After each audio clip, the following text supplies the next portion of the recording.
Wow, I look like really cloudy. I was going to say, you have a glow about you. That's strange. I wonder what that is. Huh. Do you have a smudge on your camera? I don't know. I guess we can see. It's a little There bit. you go. I don't know. It was a nice glow. Well, this is weird, this weather, definitely. Woo, I haven't seen anything like this for a few years. Hey, Steve, how are you?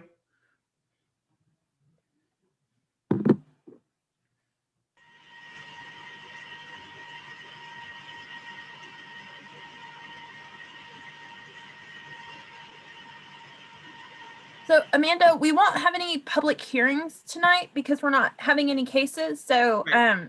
you're welcome to use your standard kind of beginning or not, since it's a little bit different this evening. We probably do want to just check and make sure if there is any public comment on any of the items. We may just want to check and see if there's public comment, not really public dialogue so much as does anybody want to make any comments on any of the items we're discussing, especially because it's design guidelines related. So I don't know if anybody will be joining our meeting, just in case we see somebody on who's not part of Harc or staff. We might just see if they have anything they would like to comment on.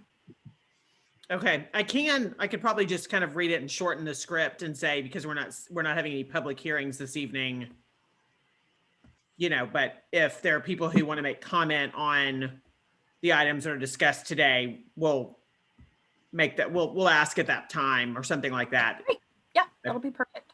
Okay, good. So you're wearing your birthday crown, I see. I am. It's a good time to have a birthday. Yeah, I know it is. We have similar birthday. So my birthday's tomorrow and your birthday's Saturday. It's Saturday. So I don't have a crown. I actually do have a crown. I could go grab one in a Halloween costume closet if I needed to. I mean, you're absolutely welcome to. I wore mine last year, so just for tradition's sake, I decided to wear it again this year. It looks like I'll pretty much always get a Harc for my birthday, and so I really appreciate that very much. Good birthday present. Of course.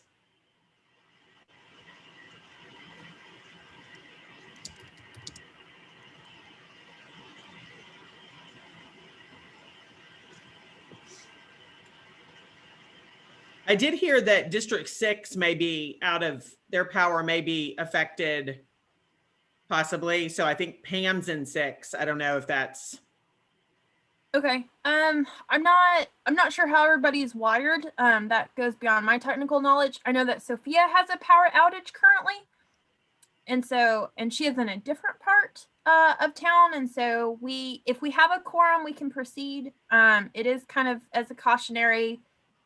Staff plan to be available. Staff may also lose power. okay. So, well, mine did go out for like a second, but came right back on. Okay.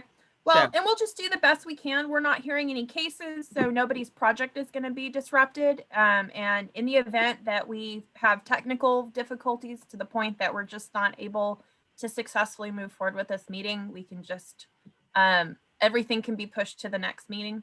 We have a couple of cases scheduled for the meeting on the 25th, but not so much that we could not also pick this back up and just move it to the later meeting if that becomes a need. So, okay. Well, and that is interesting because Sophia's in 6. So it's just, it may not be just specific, but we have 4 commissioners. And then I believe Carolee was also planning to join. There's Mr. Browner. And there's Myrna. We might be able to pull this off. Okay. Yeah, we're just aware that we might all disappear out of this meeting. Hopefully not. Well, I did Good outside. Hey Bart, how are you? Good. When I went outside, I could hear trees cracking. I've lost several oak limbs already. They're laying in my yard and on my roof. So not good. But I still have power. Mine's underground though. I don't have any above line hard lines in my neighborhood. Okay, and so that means that you're in a newer neighborhood. Newer than the historic districts. Okay. Okay. For sure. But you just never know. I was laughing. So a lot of people in City of Georgetown are on City of Georgetown Power. We've also got people on Pedernales Electric Co-op. I'm on Encore. We have 3 different electric providers. And so I was laughing with Nat earlier. We were kind of checking to make sure we had staff available to support this meeting. And I said, no, I'll have power when nobody else has power. But if it's a clear blue day, my power will go out. Yeah, well, we checked all of our emergency lights and the cell phone chargers in the event, because I guess they say it's been what, 12 to 30 years since we've had this kind of winter storms. It's a bad one, and it's not done. This is just the start of it. So obviously our priority is everybody being safe. An unexpected silver lining of the pandemic is we can still have a Harc meeting even with the current weather conditions, which is kind of an unexpected benefit, assuming that nobody had anything to do tonight. Art, I know football's over for the time being, so I'm not at least disrupting your football viewing schedule tonight. Well, yeah, while that's true, I will say, if I would have one regret, seeing as how my term on the commission is up at the next meeting, if I would have one regret, it would be that in the past year, we have not been able to gather as a group. We might have to organize the drive-by parade for Art as a thank you. We'll just everybody reconvene in Art's front yard and we'll wear masks away. So the next meeting will be your last, Art? Yes. Okay. It will complete 4 years. Okay. Very good. And I might add, it has been a good 4 years. Well, you've done a great job. Well, I don't know about that. We care about the community and we try. I know about that. You definitely have done a great job. You always have very positive remarks, and I can tell you pay attention and think about things, and you've done a great job. Yep. Agreed. You can pay me later for that. Well, let's say this. Whenever we're able to gather again at Wrigley's or somewhere, then that's when we'll take care of it. Okay. Because right now, with this new strand of virus, we're not sure when we're ever going to come out of this. Very true. It's been, we certainly didn't expect it would be a year, and we're still meeting this way, but y'all do an incredible service for our community, and being so flexible and available has been just such a wonderful thing for staff to be able to continue the work of the city and continue our application processes. I think to some extent we've kind of gotten used to it, but as soon as we're back in city council chambers, I hope you'll make a visit. You can come harass us anytime. Okay, now when is that to be? I don't know. If I could predict the future like that, I'd be in a different line of work. Okay. But Art, you do have one more, you'll have the last February meeting, right? Yes. Yeah, okay, just want to make sure, okay. Yes. And then, do you know, Britton, if new people have been notified yet of who's coming on? I don't know what the process is. I don't. So we can check on that. So the Harcs, and actually all of our boards and commissions, the year is really funny because it's its own year. So it doesn't run on a calendar year. It doesn't run on a fiscal year. It runs on its own year. And so terms begin March 1st. You have to do all your swearing in and watching the information about public meetings and public records and have to complete all that. But usually terms end at the last meeting for that board or commission in February. So planning and zoning is the same way. And then new terms or kind of second terms start on the first meeting in March. And so what we would expect is that whoever's been selected, and we have other staff who take care of that, so I can focus on cases and on training. But I would expect that. So we'll have a new Harc member in March, and I would expect that they would be able to join the meeting, the first meeting in March. And we do continue to have like a pretty busy case schedule. Tonight is a very rare break in applications, and we wanted to take this opportunity to go through a design guidelines update to make sure that y'all have the most recent information, that y'all are really well connected to that process. A lot of it's happening not in meetings. And so we want to make sure that y'all have seen the latest, greatest, and have an opportunity to weigh in on that. So that's what tonight's meeting is about. And us taking advantage so we didn't have to have a longer meeting and kind of tack it on to the end of cases, which we'll do when we need to, but it's always nice when we don't. Okay. Hello, everybody that I haven't seen yet. Hi, Faustine. Hi, Catherine. Hey, Carolee. Hello. Oh, good. Okay, Pam, you do have power. I was worried about you because I'd heard 6 doesn't have any power. Are you good? You're muted. You're muted. Yeah, no, so far so good. I think my power blinked, but it was so fast I didn't even see it. Or maybe I was outside trying to see if my trees were gonna die. Yeah, mine did too. Mine blinked on and off, but Southwestern's power's completely off. We got a notification a few minutes ago. Okay, So just FYI on your side of town. you yeah, know, I don't know. I'm gonna Anyway. blame my neighbors. Yeah. Okay. Well, welcome everyone. I'm going to do, we do have a quorum of our commissioners. I think everyone's present today. So great to see you all. And then we have one of our alternates, Pam Mitchell, joining us as well for this evening.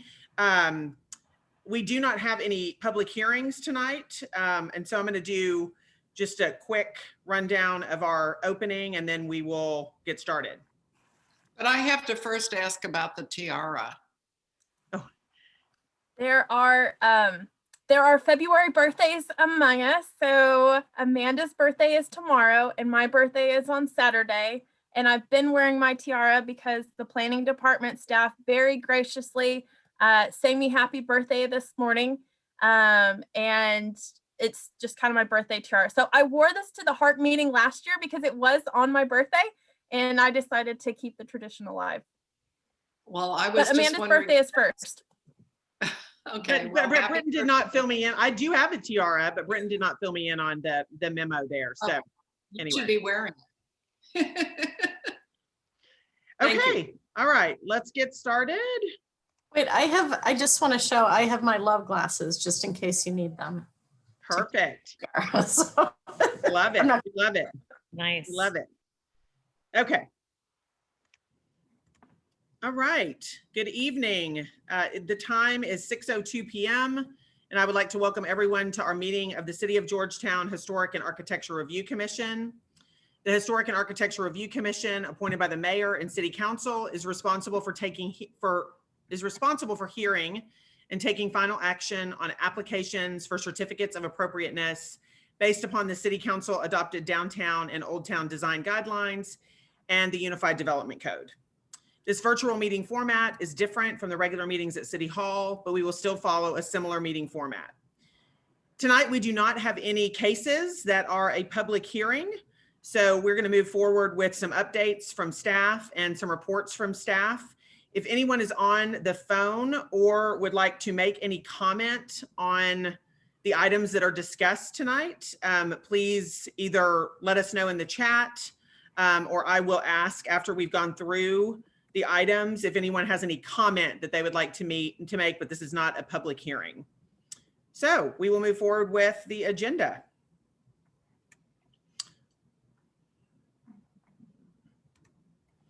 Okay, so our first agenda item is item D, which is the minutes from our last meeting. And was that 1/21/21? I'm not looking at the, got to get back to my agenda just a second. Excuse me. Okay, so that is item D, consideration and possible action to approve the minutes from the January 28th, 2021 regular meeting of the Historic and Architecture Review Commission. Does anyone even have any changes or edits to the minutes? This is Steve. I move for approval. Thank you, Steve. We have a motion to approve as written. Do I have a second? Morales, second. Okay, thank you. We have a motion and a second to approve the minutes as written. I'll take a vote. Commissioner Parr, approve. Commissioner Curry, Approve. Commissioner Johnston, Approve. Commissioner Browner, Yes.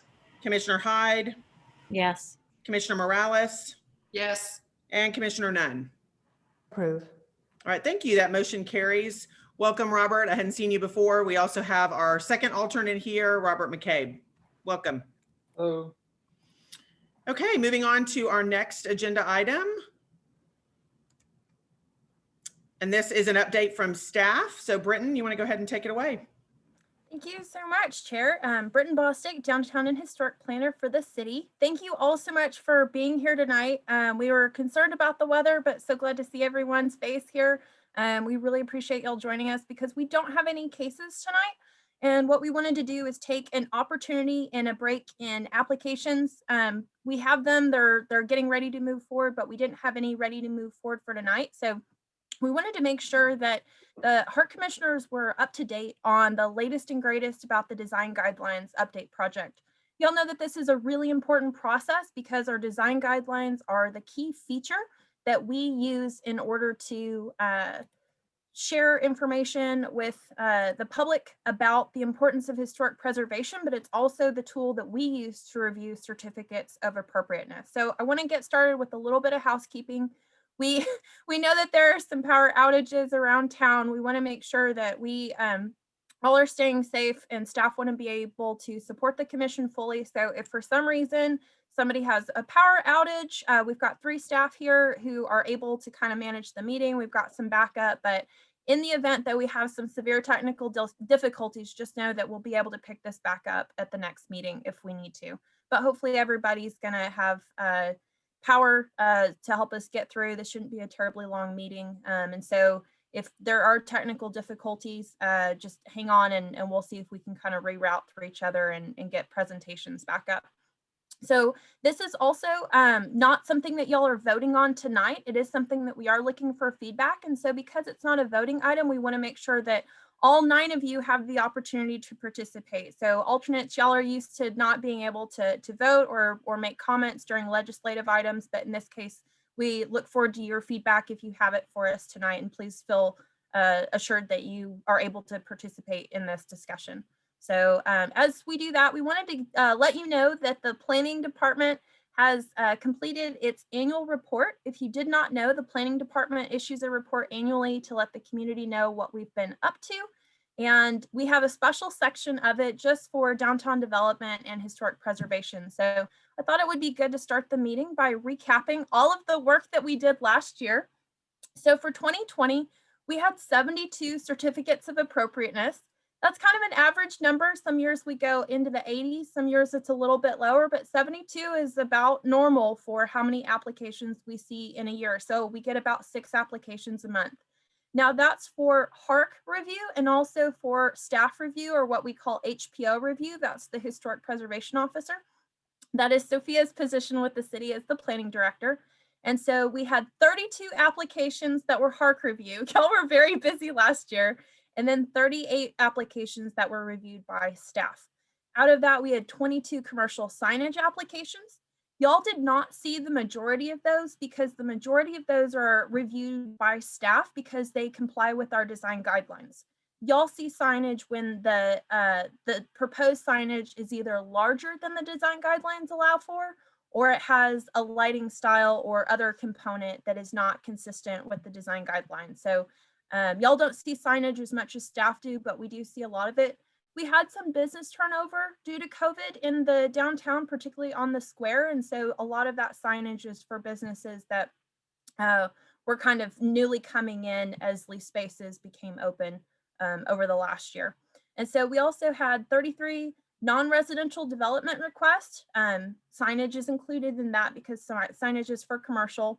So we didn't have a lot of activity that wasn't commercial signage, but we had 35 residential development requests. Y'all saw a lot of residential additions last year, and then a few facade modifications, but we tend to see a lot of residential addition applications. So when that's for a medium priority or high priority house, or when it requires setback or building height modifications, that's when it'll come to Harc, even if it's a low priority structure and it needs those zoning modifications.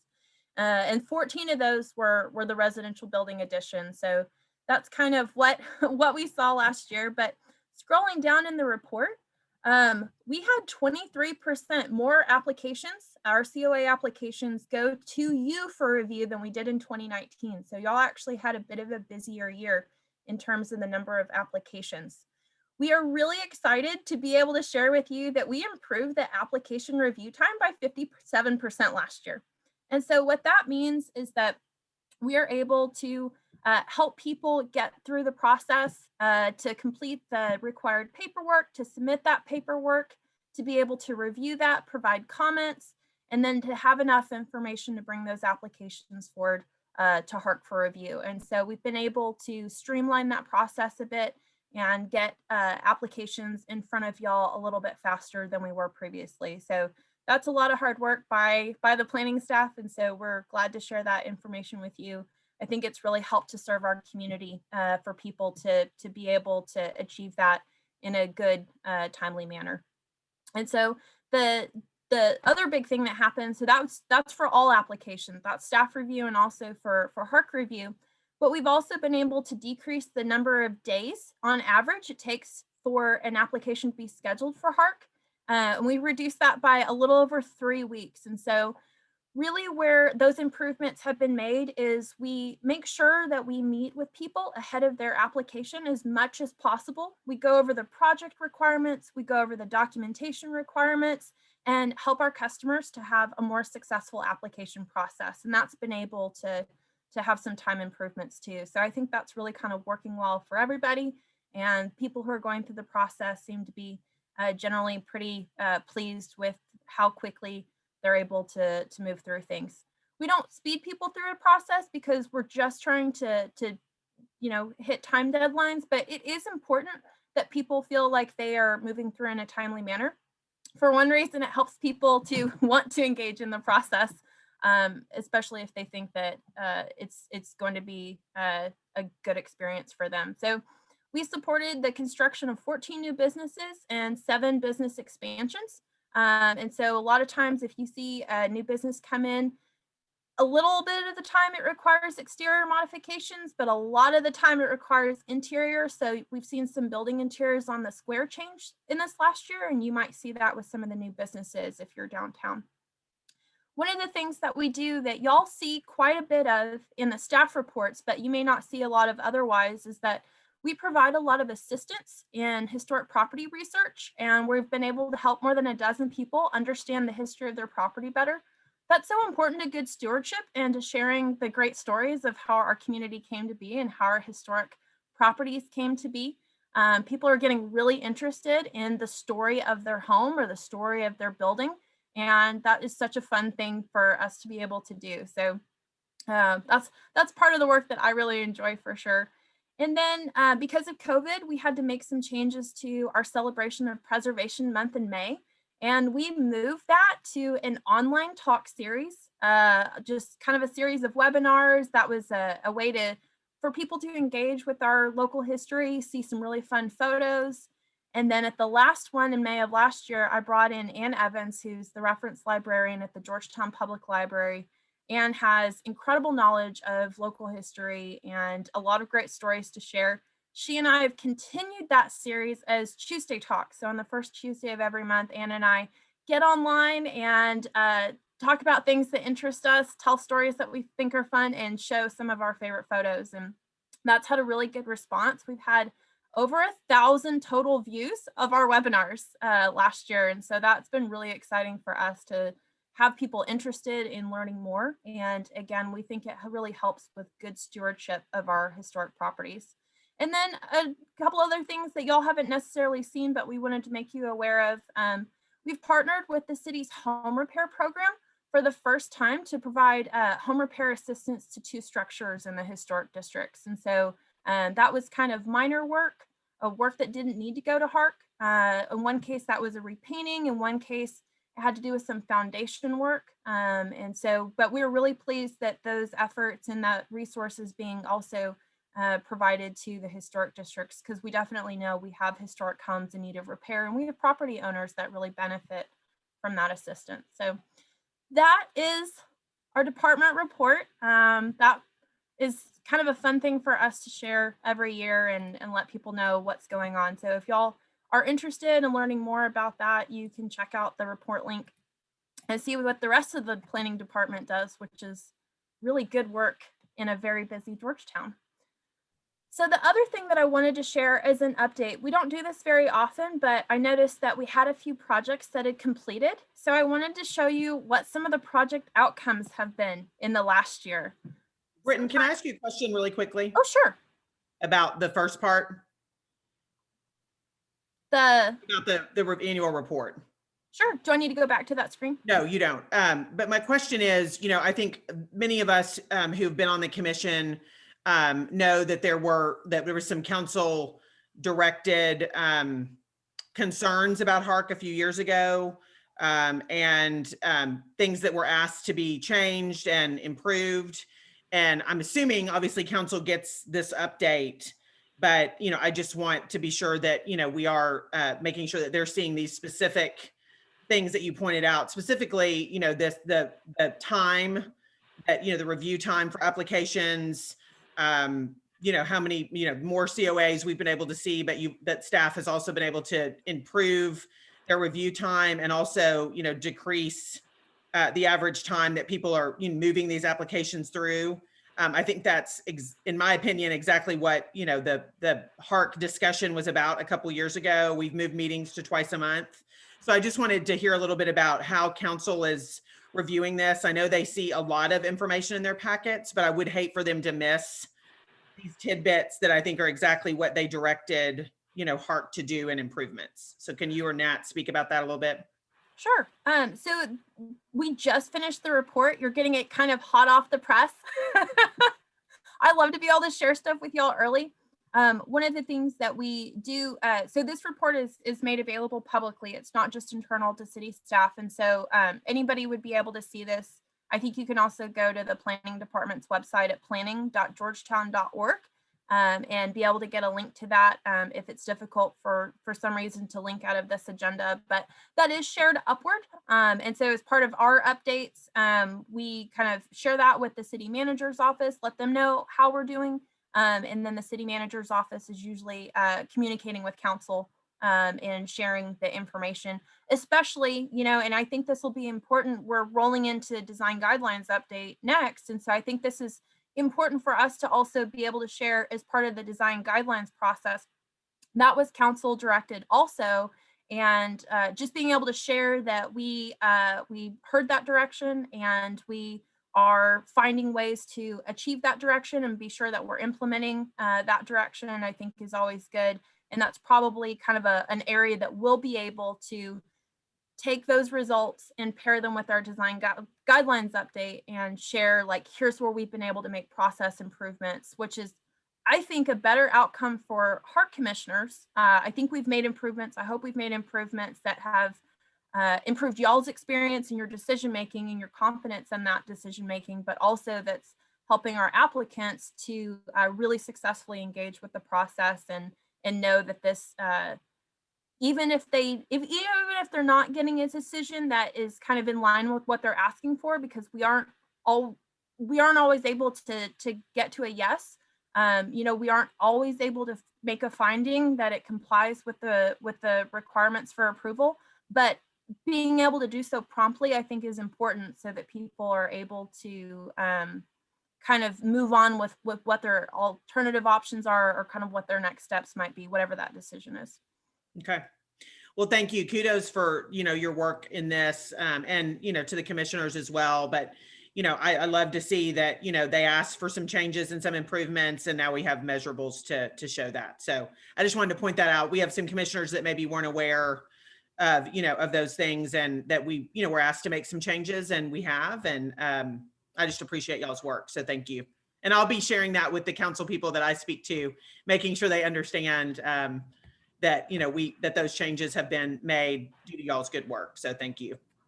Well, and especially y'all are seeing a higher number of applications coming to you than previously. And so y'all, consistently, everybody's attendance was A+ this year, which we're so grateful for.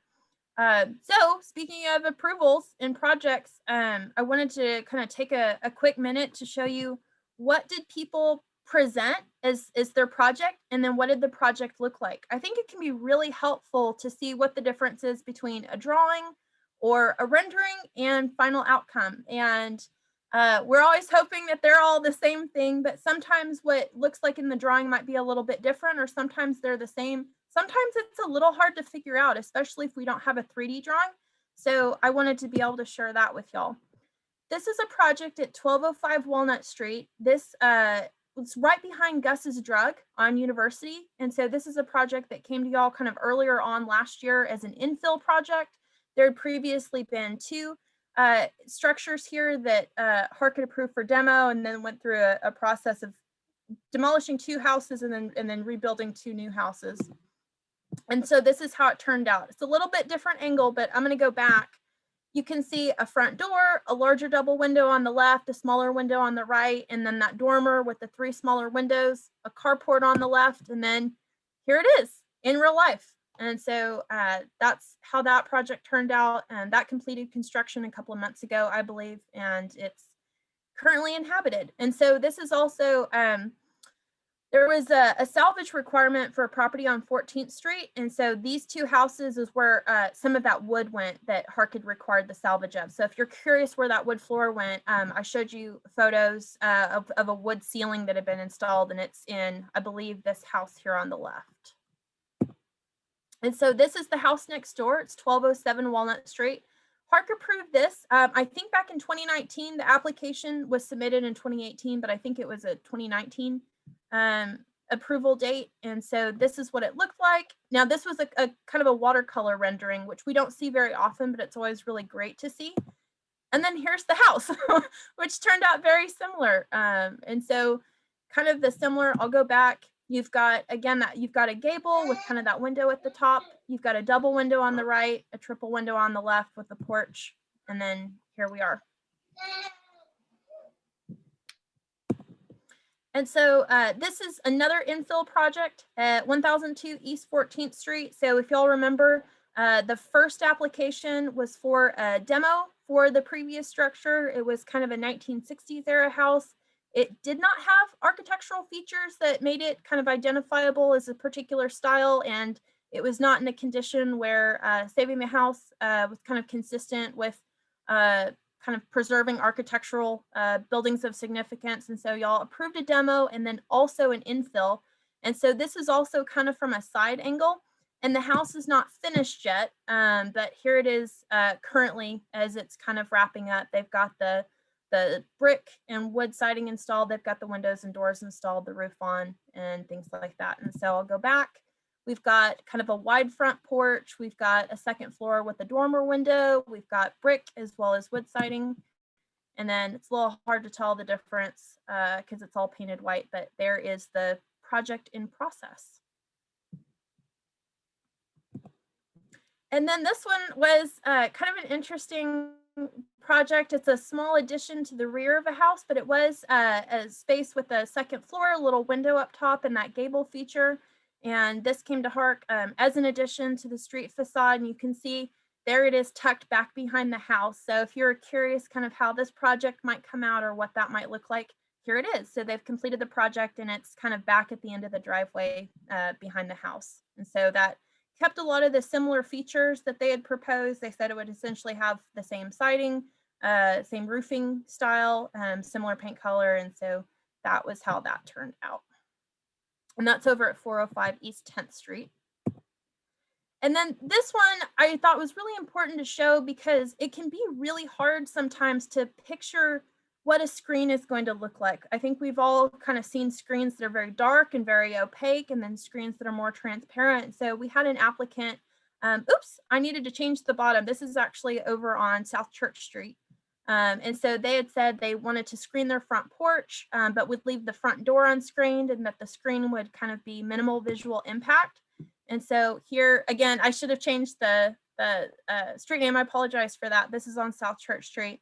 And so the screen is installed and you can see it in the photo, but it's a little bit difficult to see. I do think this is what is consistent with what the applicant described as far as the project that they wanted to do, and it's kind of had minimal disruption to the structure's architectural features. This is a craftsman style home, and so now they have that enclosed screen porch to save them from the summer mosquitoes. Not a concern today, but here in a few months we'll be back to suffering from mosquitoes.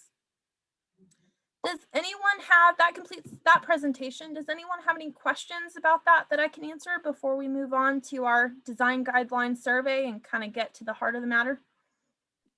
It's Catherine, and I want to comment on your presentation earlier. I think not only did the office improve all their statistics, but they also greatly increased the amount of time that you spend on getting the history and presenting that history to us. So you've, done double duty as far as I'm concerned on that. Thank you so much. Y'all get to take advantage of work that I really love and that I find valuable. And it was really encouraging when we checked in with y'all a few months ago to make sure that staff is providing the information that y'all need to make decisions. It was really encouraging to know that the research that I do that provides a lot of value to me also provides value to the commissioner. So I think we have made some really good improvements. I think we've done really good work in the last year. And as difficult as it's been to continue to meet virtually, and as much as we like being all together in council chambers, we are doing really good work. Planning staff is really happy to support that work. And I'm really looking forward to this year, because this year gives us the opportunity to have a good look at the design guidelines and to figure out ways that we can make that better as well. Not just for our applicants, but really y'all are one of the primary users of the design guidelines. And when we have good guidelines and good policy, we get good preservation outcomes. And I think that this is kind of a really important component of that, and something that we have a lot of excitement about that I hope y'all share.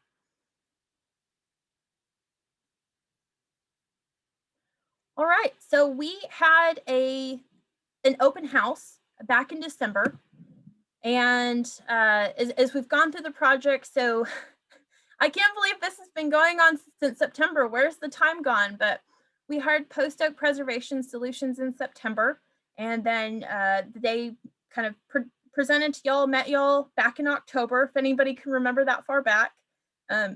We talked about the design guidelines project. They talked a bit about their approach and kind of what to expect. Then in the November Tuesday talks, Ann and I shared that this project was ongoing. We want to make sure that the public is aware and has the opportunity to be engaged as they would like to be. I also presented the design guideline update project to the Main Street Advisory Board in November, shared that information with them and let them know. Y'all may not know this, but the Main Street Advisory Board has a facade and sign grant fund that they administer, and they vote on who gets facade and sign grants in the downtown. So those are not available to residential properties, but they are available to commercial properties in the downtown. And they gave out over $63,000 last year. So they give out a substantial amount of money to help people take great care of their historic buildings. And one of the requirements is that you have to have an approved certificate of appropriateness before they will share that funding with you. And so y'all have a connection that you may not be very aware of, but we wanted to make sure that Main Street knew about this. They were pretty excited about it. And then on December 8th, we presented the project to City Council, brought them up to date and requested feedback from them. And then on December 16th, we had an open house. And so that open house had a survey. We have the survey results. This was really, really interesting to me because 104 people took the survey. And it really it did not surprise me, but it was so fun and interesting to see what the public's view of y'all's work is. And it gave everybody their own opportunity to a little bit be a Harc commissioner for a day. So if you took the survey, thank you. You're included in the 104 responses that we had. We did have 105 views on the YouTube video that we posted. So a couple of people watched but didn't take the survey. One of those people might have been me. I did not take the survey, just so everybody's clear on that. We let the public do that and made sure that we got their feedback. So the results are a little bit long. I hope you had the opportunity to view those. Those were posted with the agenda. And so I'm going to go through these pretty quickly. I'm going to pause on a couple that I think are pretty interesting, but if you do have questions, we'll capture those after I kind of flip through all of the different pie charts that we've used.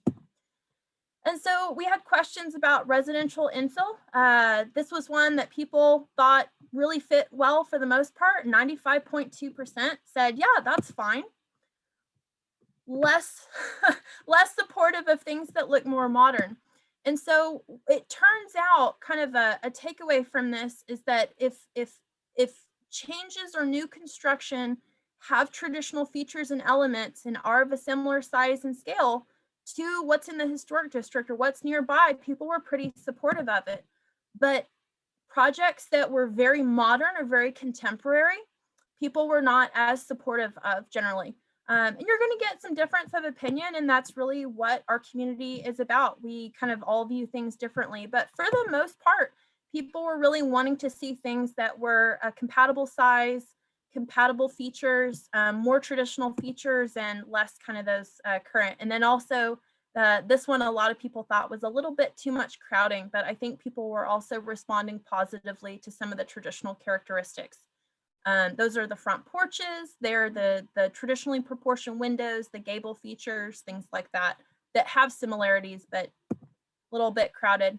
Less positive on some of the residential additions, which is good because this addition in particular might be a little bit precarious, but y'all look at additions so much. This was one that the majority of respondents did not think was quite compatible. Whereas in this case, people did think it was more compatible, generally speaking.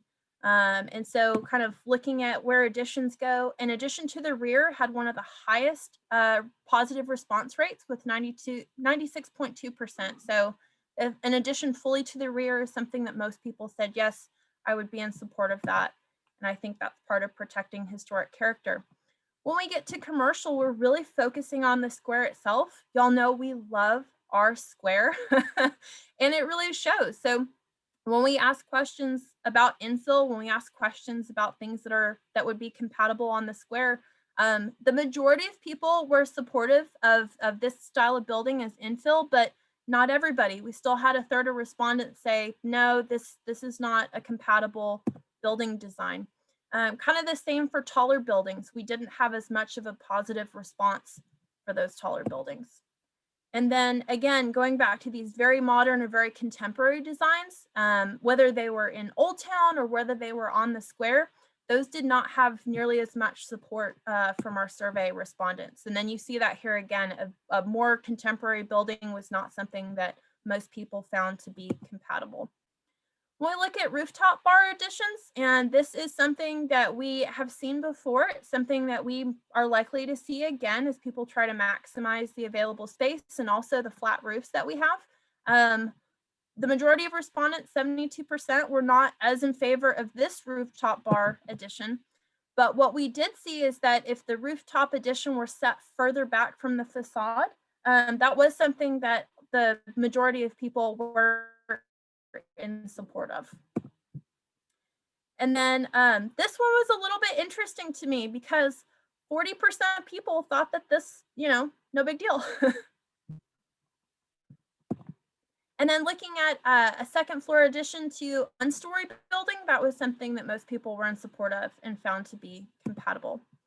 And so signage is always a hot topic. We saw that we had 22 sign applications last year, so we see a lot of signage in the downtown.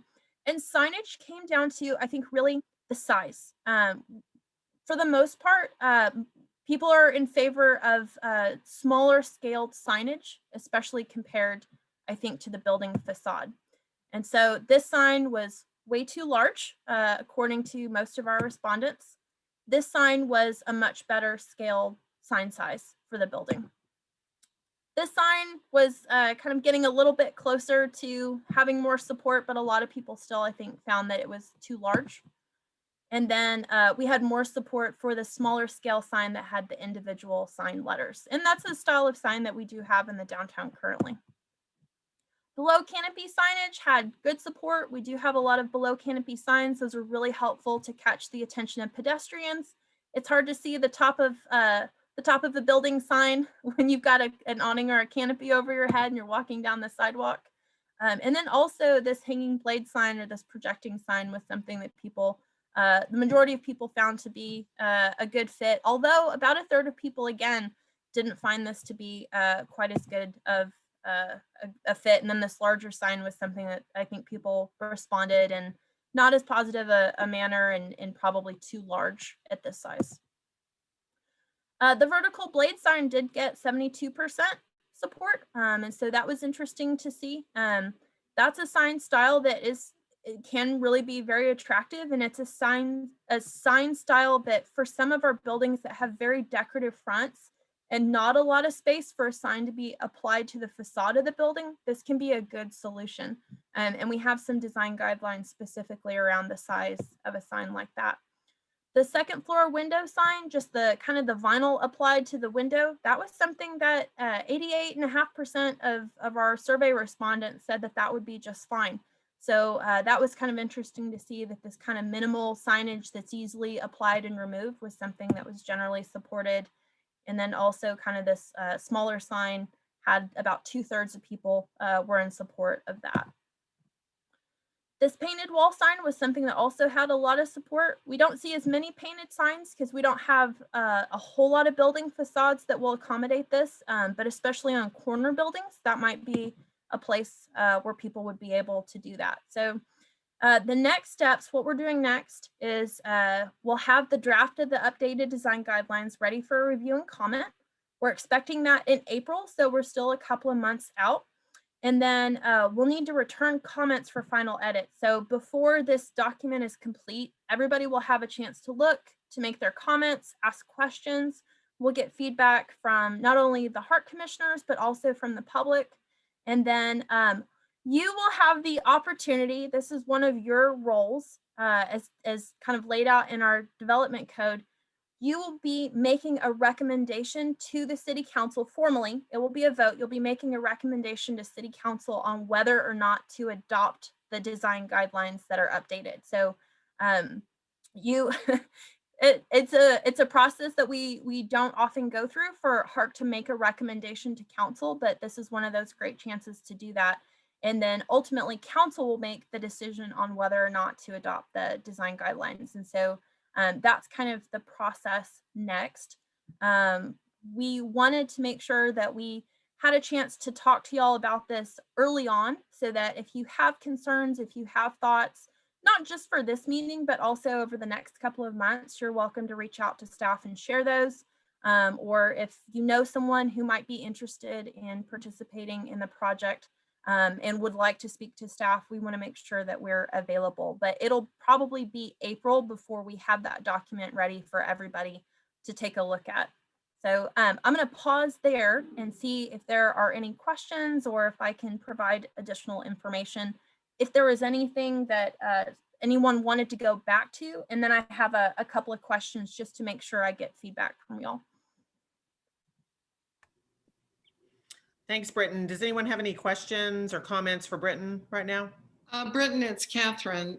In the material that you sent us, they made some comments about the text. And are you going to take us through that, or are we going to have a chance to comment on what was in the presentation that came? So we've got a few different documents that were attached. So this was the so right now I'm on the survey. We've also got the SWOT document. So was it also the SWOT document that you were mentioning? Because we have that's kind of our next section, is to look at what our consultant provided as their analysis of what we have now. Yes, Okay. It was the SWOT document. So we're going to do that today or some other day. We're going to do that that today. Everything's Thanks. working well so far. And so I'm actually going to bring that document up on the screen next. It was a little bit harder to get into a presentation form, so I'm going to pull that document up separately and just kind of go through it and get y'all's feedback. Okay, any other questions or comments for Britton before we move on to the next section?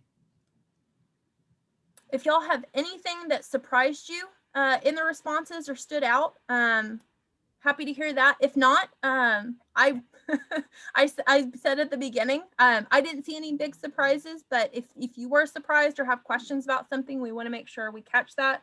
Or if you have any insights from what you saw that you want to make sure, hey, staff, I just really think we want to make sure we pay attention to this. I had brought up people were not as supportive of contemporary designs. They really were much more supportive of traditional building styles and building elements.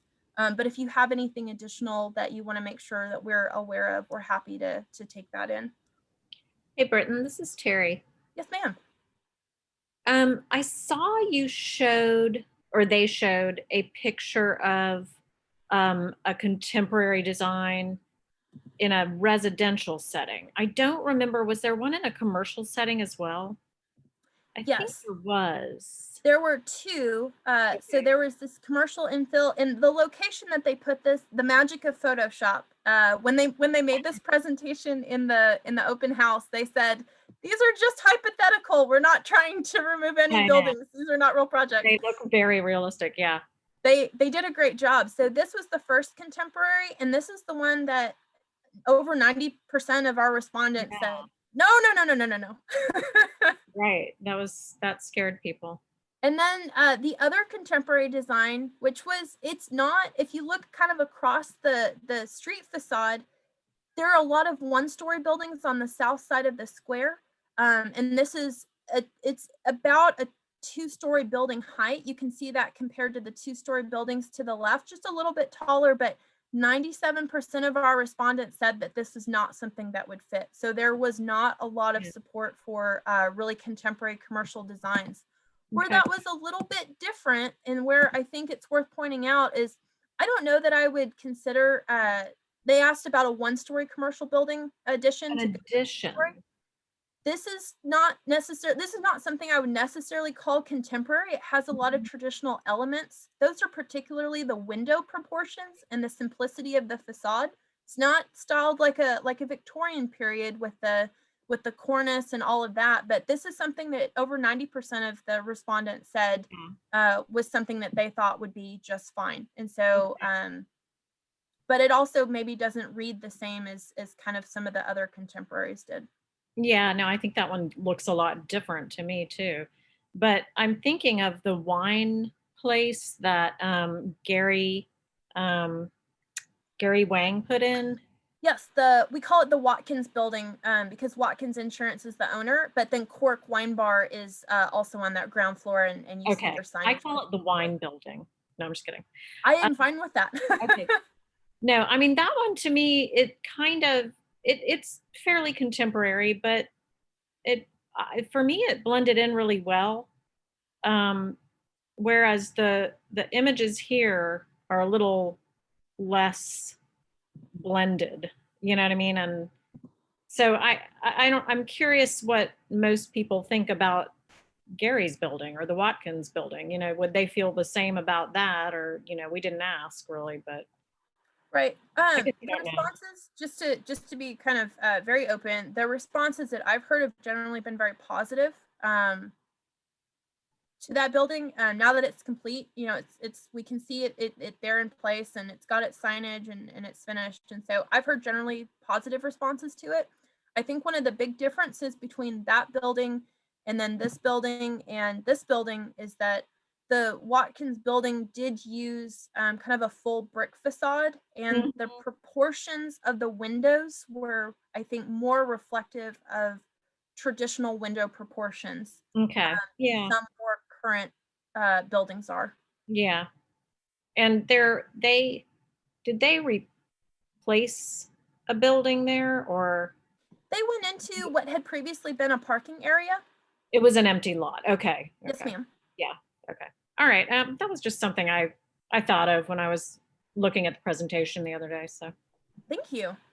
Yes, if I could add something, I course. guess that kind of bothers me that these are more contemporary and less accepted. It could be that they're just poor, they're poor Yeah. fits for contemporary design. And so I don't like that it's being all lumped together that, well, these are contemporary and therefore not liked. It's that they aren't done well. yeah. So I just don't want it all lumped together. That is really valuable feedback. Thank you so much, Commissioner Nunn. Yeah. I also, this is Pam, I also think that the folks that had issues with the Wilkins building, the wine building, is location. So I think the concern was the proximity to the Grace Church Street. So some of this is, and I know we don't really get to weigh in on that, but some of it is where it is. And I think the comments I heard about the building weren't about the building. They were about the placement of the building. And I think that makes a difference too, is the context. Okay. Thank Yeah. you very much for that. And these are kind of looking like they're right on the square, whereas the other one is kind of off the square. So I don't know if that makes a difference too. Well, the other thing, Britton, I would say, if you're looking at this picture, and I agree with what everybody said, is these buildings being connected too. It's really different than, I think the Watkins building is, is not flush connected to the next side of that building. And then I would also say, materials are key. And I think, when we look at what the past project of the infill of our bank that, we recently approved, we really pushed them on materials to use quality materials. And I think if you look at the Watkins building, in my opinion, quality materials have been used there. And I think that makes all the difference in my opinion as well. So. Okay, thank you.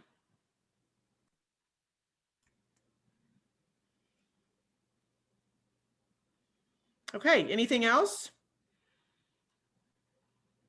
Okay, Britton, you want to move forward? Yes, thank you all so much. That is really helpful feedback because we want to make sure that we capture kind of a variety of perspectives. And y'all, of course, as key users of this document, are a really valuable part of that. So next, I want to get to what what we talked about in terms of the SWOT analysis. So SWOT is a funny word. If you've been in kind of corporate areas a lot, you've probably heard this a lot, but a SWOT is a strengths, weaknesses, opportunities, and threats analysis. So what we had asked our consultant to do is to go through our current design guidelines and help us understand from your perspective, with your experience, where are our design guidelines working really well? And where are there places where they're either not working as well? Where are opportunities that we can improve? And so just to check in, can everybody see, and this was a document that was linked in the agenda, but can everybody see, is the size of the text kind of large enough to be able to read? I know sometimes over screens, text size becomes really challenging. It looks okay to me. It's Catherine. Okay. Because sometimes in virtual meetings, somebody's like, here's all this. And you're like, I can't read it. It's not large enough to read. So I might just go up one more little click. So what they had provided was, here's kind of what we think of your design guidelines. They have administered design guidelines in other cities. They've written design guidelines. And so they have a lot of familiarity with it. And what we want, I think, is design guidelines that really well address Georgetown's unique historic resources. We have a different set of historic districts than a lot of cities do because our historic districts have such a variety of building styles and time periods. We don't tend to have historic districts that are all very similar structures from a similar time period. We have got quite a mix. And so being able to address that successfully, being able to get into some of the finer detail of style and time period and materials is important to us. It's important to us being able to kind of fairly administer the requirements and also just to have good guidance our applicants for their projects. And so what our consultant shared with us is that we have really well written and carefully laid out kind of why. There's a lot of content in the design guidelines that helps us to understand the principles of preservation, why we do all of this, and kind of what people need to know as far as getting a good grasp of what we're trying to do. But they also referred to it a little bit as kind of preservation 101 class, like your design guidelines provide a lot of information, but maybe it's not the easiest for people to get to the information that they need. For example, if someone just needs to put a sign up for their new business, it can be a little bit challenging. And we heard this in some of our focus group feedback that we did back in the fall. People said, I don't mind following the rules, but I'm having a really hard time figuring out what the rules are. So our consultant identified this as well. And they said, you've got some great content, but it can be hard for people to get to what they need to know for their project specifically. So they talked about one of our opportunities was to create and include kind of a how to use dashboard, a way for people to quickly navigate through the document. This would be different than a table of contents. It would be kind of a direction finder. And I know table of contents, that should get you where you need to go, but this would go a little bit more in depth than that. So using some language that's easier to understand, using some navigation that's a little bit easier for people to understand and to use was something that they thought would be a big improvement.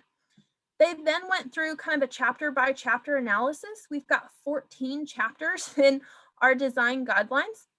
And so I'll kind of skim through a little bit. We'll definitely have questions. So if y'all want to go back to something and discuss further, please let me know so that we can do that. But they essentially in a lot of places said there is good information, but this is a lot of information. Their concern is that there were a lot of places that people might just get lost in the text and not be able to get where they're going. Because of that, their concern was that, and this is what we've heard from some of our applicants, their concern was that if people can't easily get where they need to go to find out their project requirements, they might not be able to as successfully engage with the process. We want to make sure that people are able to successfully engage with and navigate the process.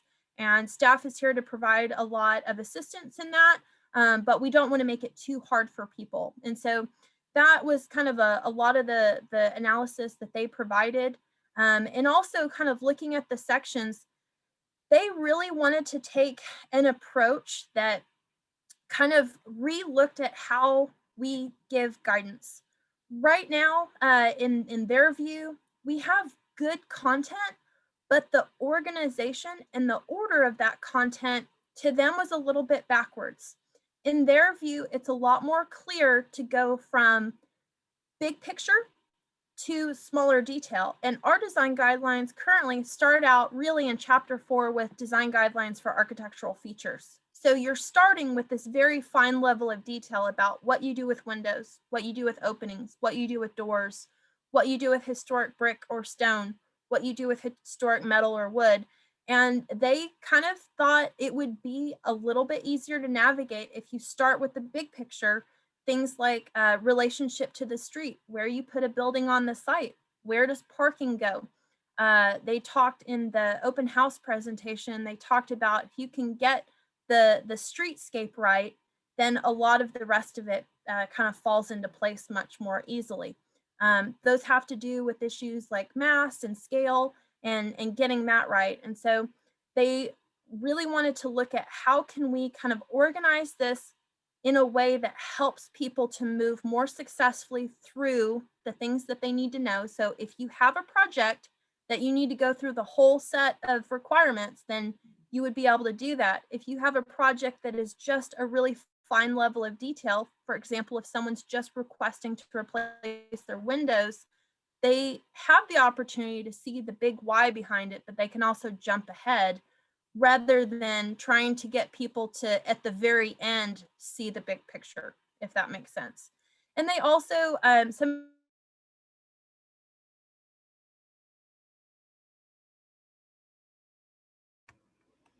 Bretton, you went away.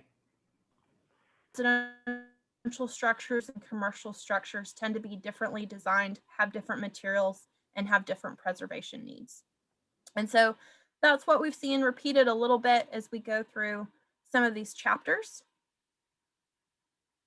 And as we get into chapter 7, chapter 8, kind of consistently saying some areas need more detail. Some of the detail that's provided is really great. The content here is good, but we might need to focus a little bit more on residential because you see a lot of residential projects. Guidelines for site design, kind of really wanting, it's a good comprehensive section, but some of the things that were included in that just really kind of weren't getting, in this one in particular, there's a lot of content in the design guidelines for site design that focuses on the city's part of site design. Sidewalks, street lighting, benches, trash cans, things like that. We also want to be able to provide that guidance for commercial sites. So when you see a commercial infill project, and I'll use our bank as an example, a lot of the site design guidelines have to do with the city's right of way or the public realm. Whereas we could benefit from having more content about site design on the private side, on those private properties that are either being updated or adjusted or may be redeveloped entirely. And then one of the things that they really highlighted to us is building lighting and the importance of including good content, good guidance on building lighting. We have a lot of lighting technology that's becoming available to us, but is all of it right for our historic districts? Maybe not. And so they wanted to put some special attention on lighting to make sure that it's really going to enhance our historic district and not kind of change the character of it at night. When we get down to signage, they thought we had some good guidelines that gave good coverage, but there were some opportunities, especially on corner buildings and multi-tenant buildings, to have some updates. And then also here, back to lighting. Y'all know from past cases and staff knows that sometimes our design guidelines may not be specific enough on signage lighting that we have like a really clear, if somebody says, I want to do this kind of fancy push through lighting and it's going to have this color and then we're going, well, is it more like the daylight color or is it more like that bright blue light? We like the daylight color. They wanted to add some content to help make that more specific and to use language that is more consistent with the kind of language that sign manufacturers use so that we're all speaking the same language. And that could potentially reduce some frustration or some confusion if a sign manufacturer is saying, but my sign is like this. And if staff is saying, but your sign is like this, we want to make sure we're saying the same thing because that would certainly be helpful. When they looked at the chapter on awnings, they weren't sure that that needed to be a standalone chapter. They thought that that could be better incorporated into other chapters. And kind of the same with color. One of the things that they thought we might consider, this is not necessarily going to make it into the document, but one of the things they said, you might consider rather than kind of approving color or not on an individual basis. And that's something that Harc doesn't see. That's something that that staff reviews, but we might consider having an established color palette that people could choose from rather than doing color kind of on an individual application basis. So that's something, I've seen this in other cities. I've seen this in other design guidelines. They've seen this in other design guidelines. So it's something to consider. Sherwin-Williams is not the only company that does a historic color palette. There are other companies too. And so they just thought that might be something that we could think about. When we get into chapters 12, 13, and 14, those are the chapters that y'all see staff use a lot in reviews. And so chapter 12, Area 1, Town Square, this is something that they thought had a really comprehensive set of guidelines, a lot of points that really got to what the needs are. But there were a few things that they thought were missing and wanted to add to that. And then when we go to infill construction in Area 2 of the downtown, they kind of really wanted to split up commercial and residential a little bit better because those are different and can be treated differently. And then they had some kind of technical comments on how do we want to address development? Do we kind of want to give right now our design guidelines give guidance that is really pretty similar for all areas of the historic district. And what they said we might consider instead is having guidance that looks at the three kind of key areas differently. You would have the square would kind of have its set. The downtown, not the square, could have its set, but the downtown itself has a lot of variation. So we need to look at, does that need to be kind of further broken down into specific areas? And then Old Town could also have its own set, or do Austin Avenue and University Avenue need to kind of have their own attention given to them? And looking at ways that we could kind of focus a little bit more on different character areas that have different building styles and different time periods.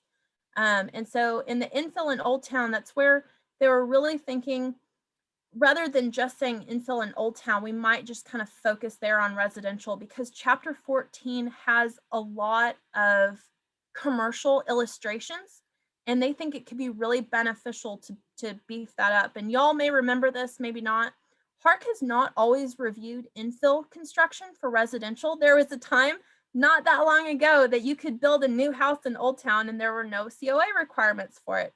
That's a change that's been made. And so now Harc reviews residential infill, but we have not had the opportunity until now to update our design guidelines content around that. So they're really focused on being able to provide that additional content on infill.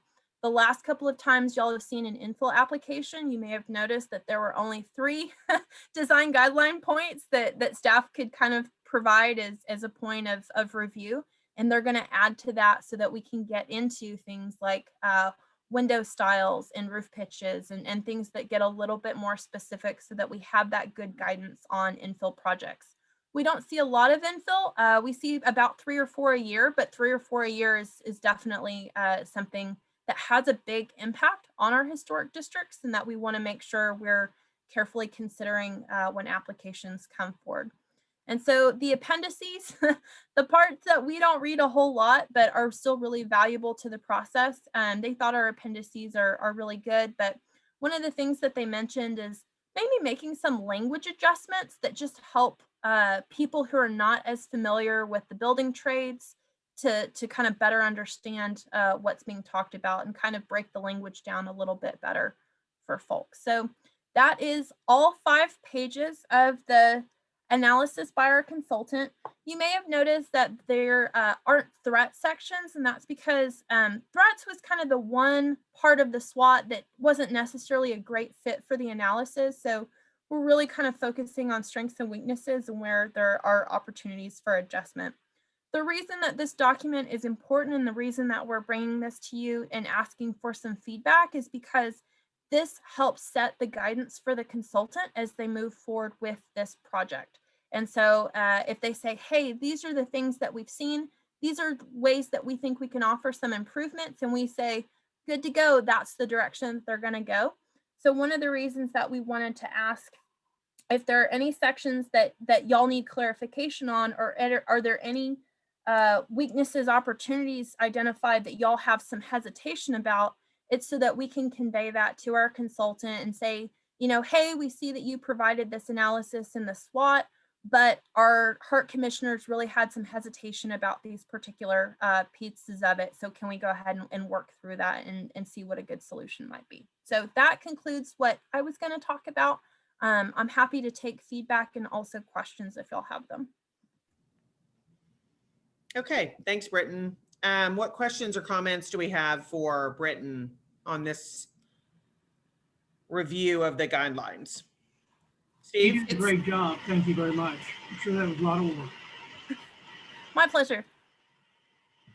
It's Catherine, and I do have a couple of quick questions and some comments as well.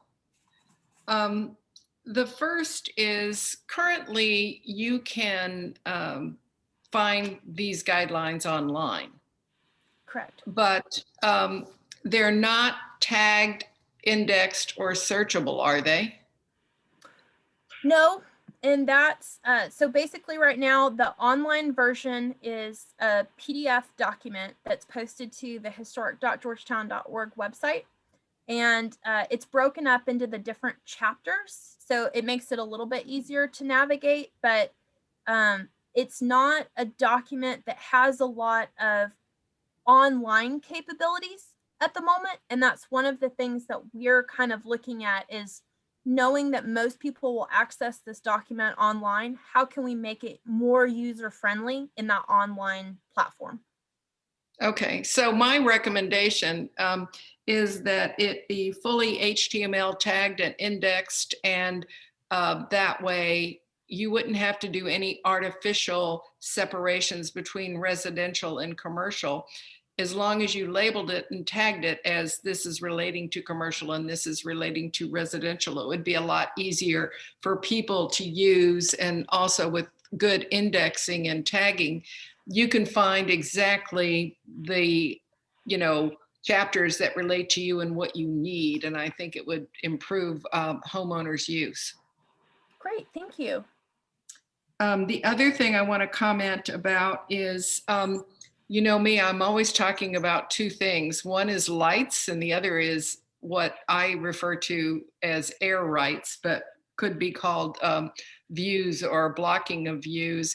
And I was wondering whether or not there could be anything added to these about the fact that, in Texas, we're very interested in dark skies, and therefore we want to make sure that when people put up commercial signs that they're not interfering, with that the light is always directed down and things like that. And then I just think somewhere, I just remember Eats on 8th and all the discussion we had about that 4-story monolith that we finally got down to a manageable 2-story. But it was going to be, the homeowners are going to be facing a brick wall on that, the south side of that property. So just something that addresses that. So that transition between commercial areas and residential areas probably needs more focus and attention on how that plays out in the 3 dimensions of the buildings, not just on the street facade. Right. And, just to protect people's views or their access to natural light or sunlight or whatever when these huge commercial structures come in. And even, it could be a residential, building that might be blocking somebody else's view or light. So along those lines, was there any discussion about transition zones between residential and commercial? So where those are sort of sensitive areas, was there any discussion about putting in more guidelines around that? There was, so that's something that we had talked about, and I'm looking to see if there is a particular place that I can find where they've captured that here. But that was one of the things that we had talked about in terms of kind of breaking down the historic districts a little bit more, and especially have a very long shared line between the downtown overlay district and the old town overlay district.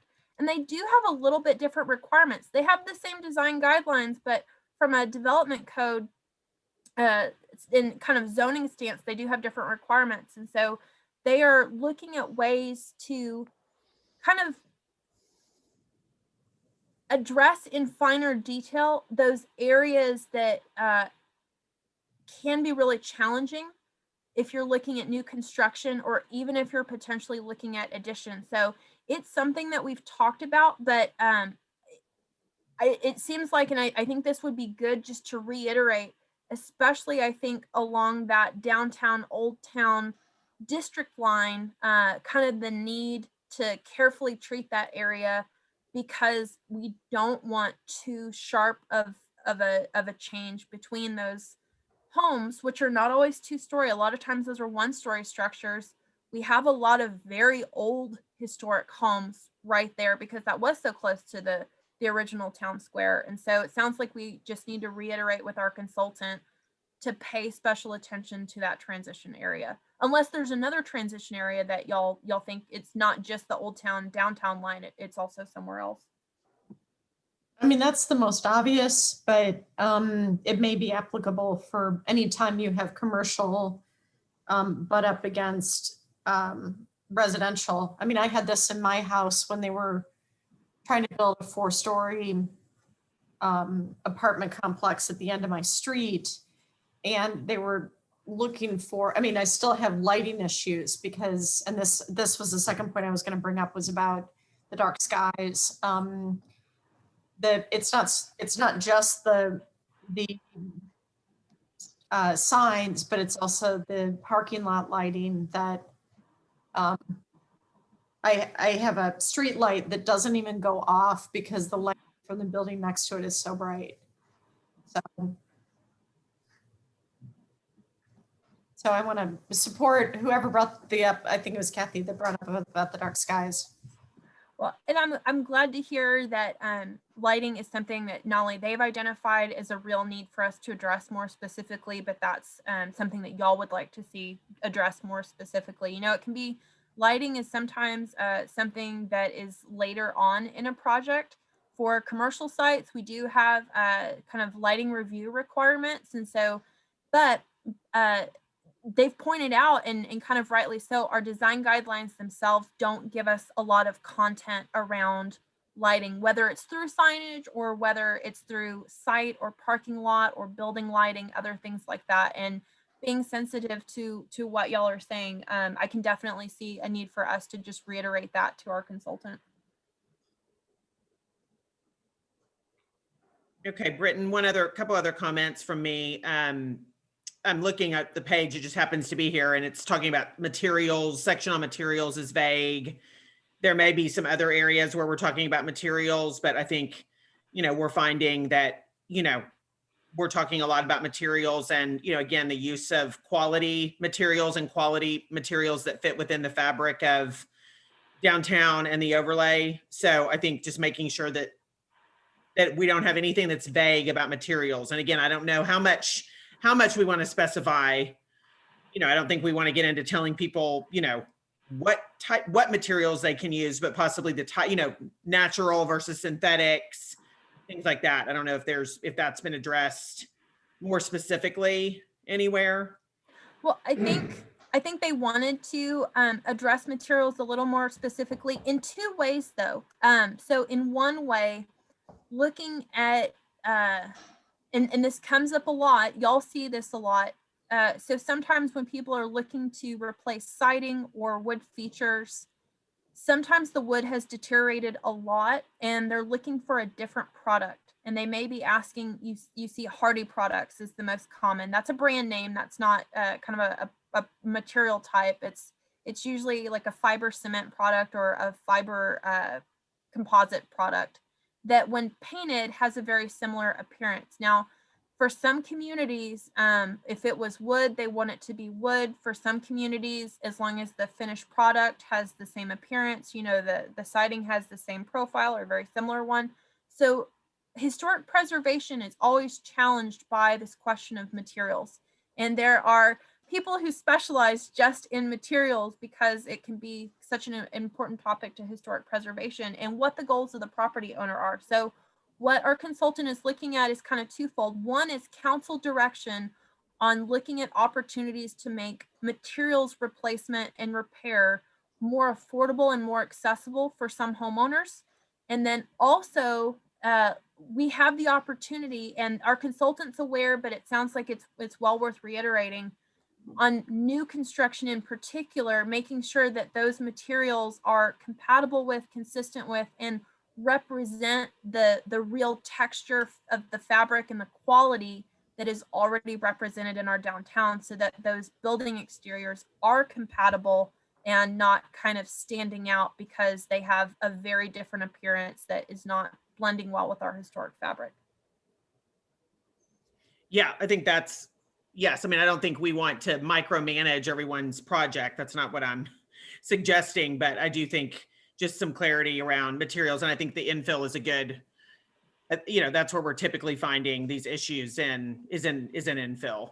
So Okay. I think that's important. The other thing that we've heard a lot in the past, and I don't know, are they looking at the UDC along with these design guidelines? Because Yes. I know we've heard in the past this, the UDC guidelines conflict, and I can't give you a specific right now of what we've heard, but we've heard that in the past. So when you look at the UDC, it reads differently than the design guidelines. And so I think we want to be sure that as we clean this up, they mirror each other in the areas that they need to, so that people aren't looking at one thing and interpreting it differently than the other document. So are they looking at these in tandem? Yes.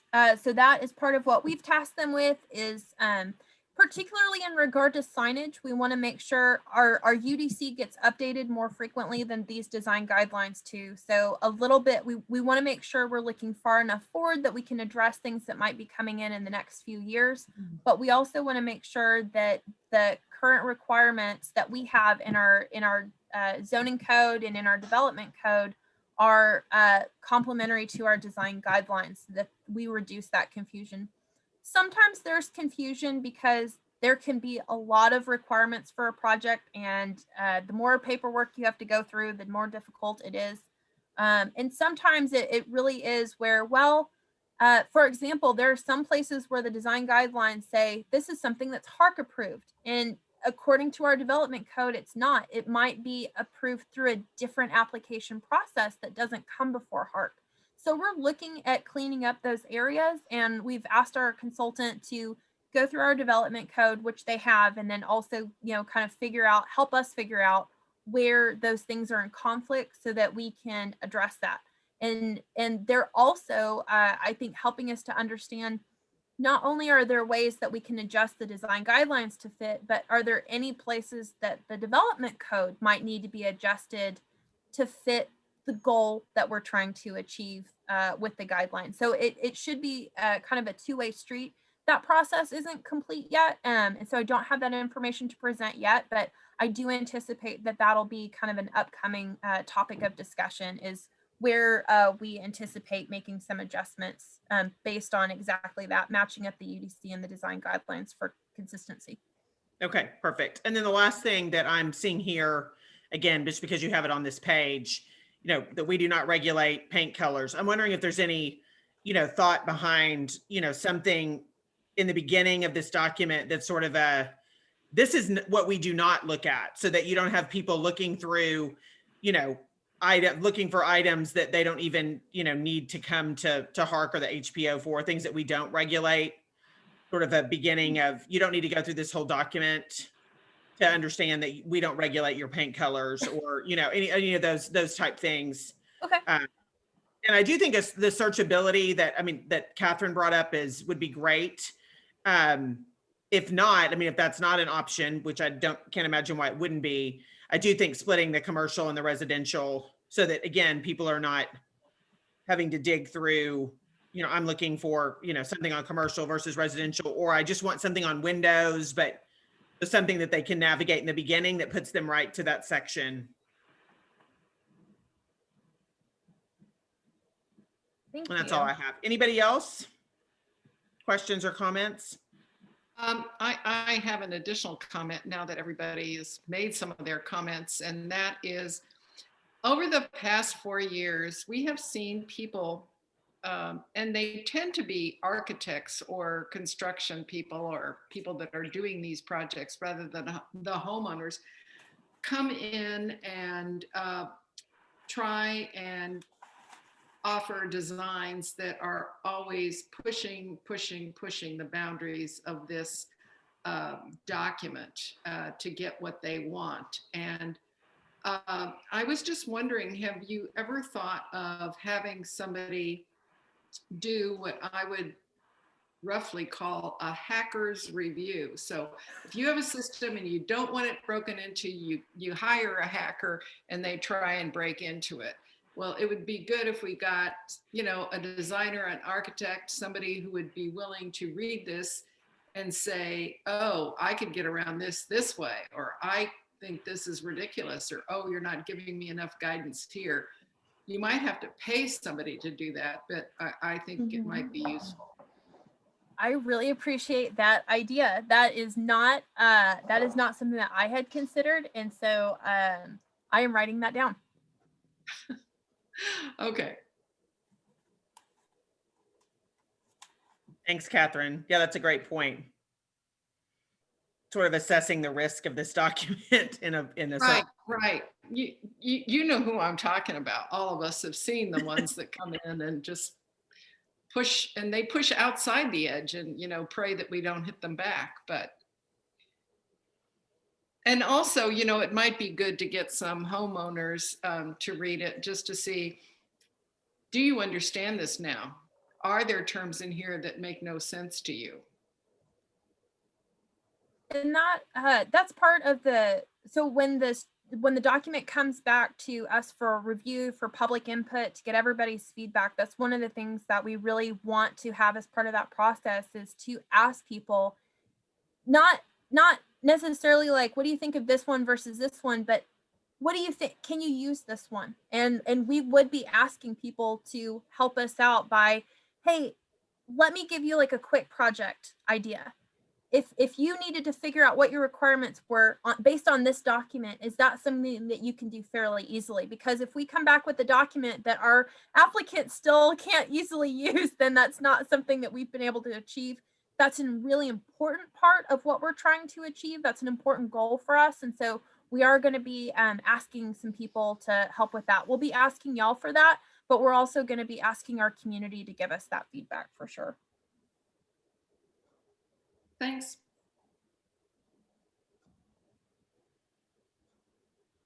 Okay, anything else?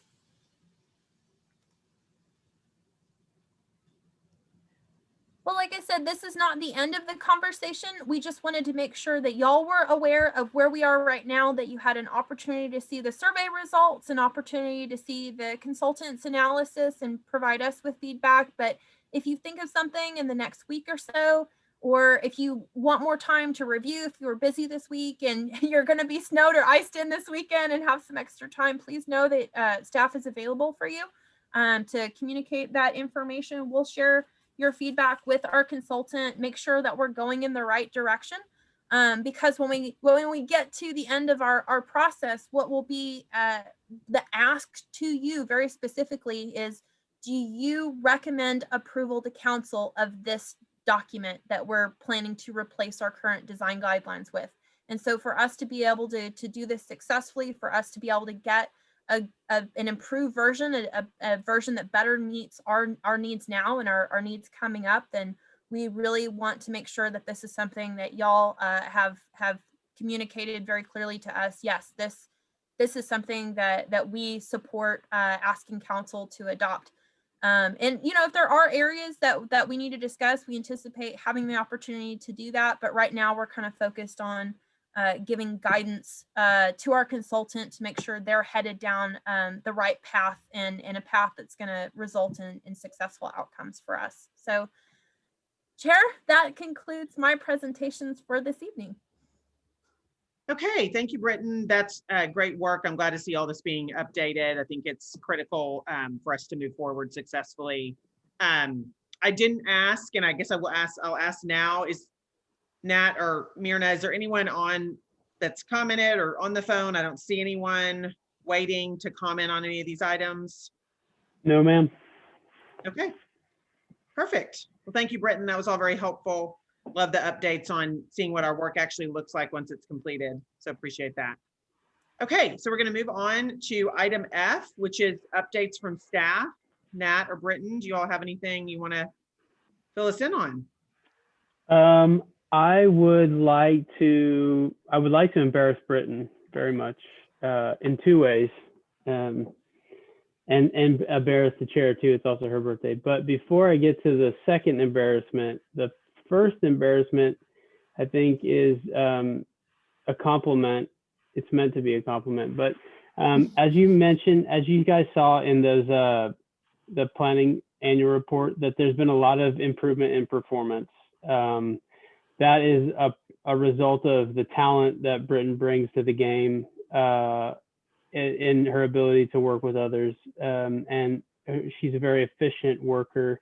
and she handles a lot of a really big workload. There's some behind the scenes that is also going on right now with her overhauling and making some process improvements. And Britton is in the top 10 of city employees to have finished their process improvement. And this is an office that the city started this year for business improvement. So it's the Office of Organizational Excellence. And they look at all different kinds of business processes, from customer service type things all the way down to operational improvements for our utility. And you go through that course, and it's really a kind of lean and efficiency type. You look at how you can make process improvements, and Britton shepherded a project through that and was the 6th person overall in the city to complete it. And really looking forward to some of those improvements that she's going to bring online. But I think it's just a testament to her work that you're getting good results, I think, is what I'm hearing from the commission in terms of your satisfaction with the work and the outcomes, but also she's got an eye to continual and process improvement. So that was a lot of work on Britton's part. And I just wanted to share that with you all. So you also see, you don't get a chance to see what's behind the Iron Curtain sometimes. And she's been working really hard to make those improvements. Thank you, Nat. And Britton, such amazing work. I echo everything that, that Nat just said as your chair. I don't know everything that goes on behind the scenes, but I do have the opportunity to work with many of our developers and people that just reach out to me as chair of Harc. They think I have some kind of knowledge. I don't know what that is, but anyway, but I will tell you across the board that no one has ever said anything but how amazing Britton is to work with.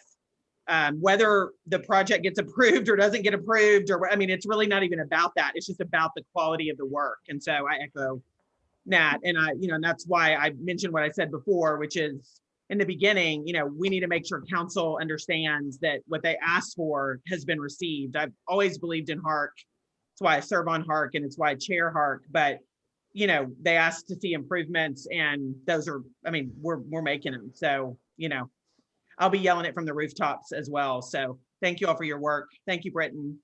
Nat, what's your next thing? Oh, it's to sing happy birthday to you too. Okay, well, you got to kick it off. Art, I know, has the best pipes. I bet he does. I don't want to put him on the spot. I'm happy to croon all night long if you guys can stand it. Okay. All right, ready on 3? 1, 2, 3. Happy birthday to you. Happy birthday to you. Happy birthday, dear Brittany and Amanda. Happy birthday to you. Hoot, hoot, hoot, hoot. And we'll celebrate the 2 commissioners at the next meeting as we look forward to closing out a good year with you. Yes. Yes, I'm definitely all for us celebrating, and that's Art and Catherine. Am I right there? Just Art. Just Oh, Art. Okay. no, just Art. I'm sorry. I was incorrect when I was chatting with you. So. Okay. All right. So we'll celebrate you next week, in 2 weeks, Art. So anyway, Britton, have a fabulous birthday. Y'all are the best birthday present a girl could ask for. Thank you so much. This all of my work is, they made me the perfect job, and I hope it shows how much I love the work that I do and what a pleasure it is to work with you all. I am really, really proud of what we achieved last year collectively. I do work really hard because it has a lot of meaning for me. I get to show up to work every day to a job that really means a lot to me. And what we've been able to accomplish and what we're also about to do is a real point of pride for me in the way that it serves our community. So thank you all so much for your continued support of that. All right, thank y'all. Okay, I will entertain a motion to adjourn. Before we do that, if I might, seeing as how they say that Sunday is going to be the coldest Valentine's Day in history in Central Texas, I would like to say pre-Happy Valentine's Day to those who warned it. Thank you, Art. Thank you. Okay, so I will entertain a motion to adjourn. So moved. Thank you, Commissioner Nunn. Do I have a second? Sure, I'll second Morales. Okay, let's take a vote. Commissioner Parr, approve. Commissioner Curry, Approved. Commissioner Johnston, Yes. Commissioner Browner, Yes. Commissioner Hyde, Approved. Commissioner Morales, Approve. and Commissioner Nunn. Approve. All right, thank you all. Have a wonderful evening. Happy birthday, Britton. Happy Happy Valentine's. Valentine's. Happy birthday. And Thanks. Bye, guys. Bye.